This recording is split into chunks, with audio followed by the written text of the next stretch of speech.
This story is completely real. It's about my mother-in-law. First of all, let me tell you more about her. She is a woman of average appearance but with a normal figure. My mother-in-law is a little chubby, but it suits her. With my mother-in-law, I didn't get along with her from the first day I met her. To make a long story short, she just didn't like me. The reason wasn't clear to me. One day, my wife and I went to visit them.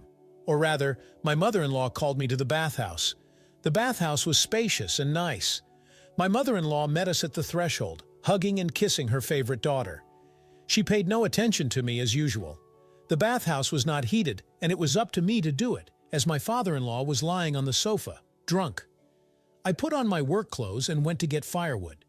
After getting it, I went into the anteroom and started to light the fire. Soon the wood was burning, and I decided to have a smoke. As soon as I lit up, my mother-in-law walked into the anteroom. "So did you finally get the fire going?" my mother-in-law said to me with a chuckle.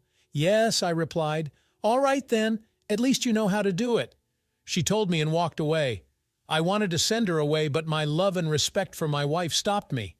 Soon the bathhouse was ready, but I decided to go last since we were staying the night anyway.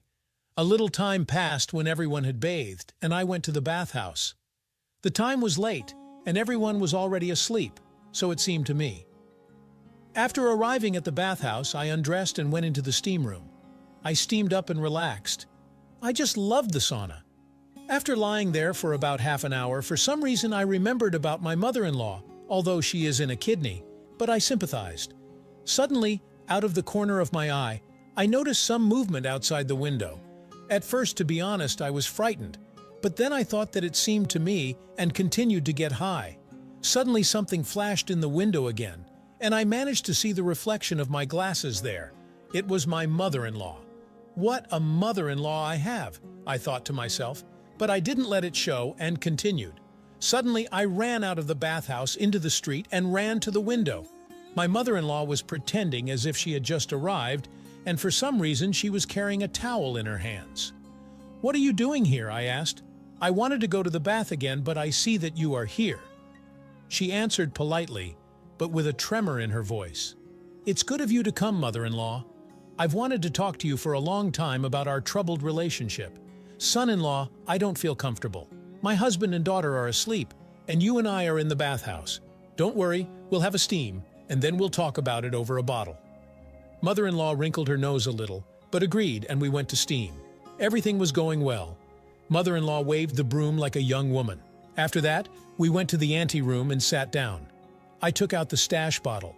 After the first shots, I told her that for some reason she treats me badly and constantly nagged me, and I just want normal human relations. And so my mother-in-law was hooked by this conversation that she opened up, and we continued to find out what, how, and why. And we figured it out so much that the alcohol took its toll. Her eyes sparkled, and that's when we crossed the line. And the heat in the anteroom was getting to us. Then we left the bathhouse thinking that everything would not be the same, and went to our rooms before anyone woke up. That's how my mother-in-law and I fixed our bad relationship. All we had to do was go to the bathhouse and have a normal conversation. When I woke up the next morning, I thought anxiously about what had happened between my mother-in-law and me in the bathhouse. As soon as the fog of sleep cleared, the memories came flooding back. Her secret glances through the steam room window, her pretending that she needed another steam, a heart-to-heart conversation under the influence of alcohol, and then crossing that line. I dressed quietly, trying not to wake my sleeping wife. My stomach knotted up in knots. How would I look my mother-in-law in the eye after what we'd done? And my wife, our relationship would never be the same again if she found out. I crept into the kitchen, hoping not to bump into anyone. My mother-in-law was already there, making tea on the stove. She turned to me, and our eyes met for a moment. I expected to see regret or shame on her face. Instead, she smiled slightly at me. "Did you sleep well?" she asked with a playful note. "Yes," I stammered, not knowing what to answer. Her casual demeanor surprised me.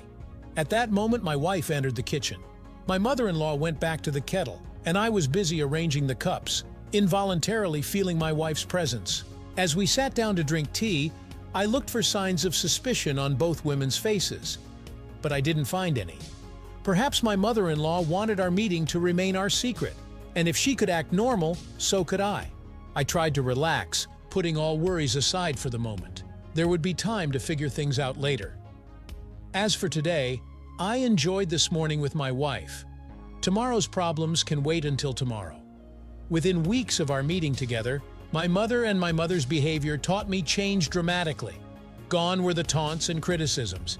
Instead, she became kindness itself, praising my work, bringing nice gifts, finding excuses for us to spend time together. My wife noticed this change, pleased that her mother was finally warming to me.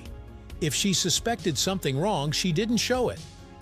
But the more my mother-in-law flapped her eyes and found reasons to touch my hand, the more I became convinced that she was hoping for a continuation of our affair. In the meantime, inner turmoil was eating me up. I was tormented by shame and guilt toward my wife. Our once easy intimacy now seemed tainted by my betrayal. But when I was near my mother-in-law, all logical thoughts evaporated, replaced by intense desire. So when she unexpectedly appeared one afternoon, when my wife was not home, with a bottle of vodka and a letter of smile, I let her in. "One drink," I said to myself. What could be wrong with that? Sure enough, one drink turned into more, and more led us to where we ended that heated encounter. The difference was that this time I was completely sober. I knew exactly what I was doing as I pulled her to me. I couldn't keep lying to myself or to her. It was time to make a choice about what I really wanted. My marriage or my mother-in-law, the story continues.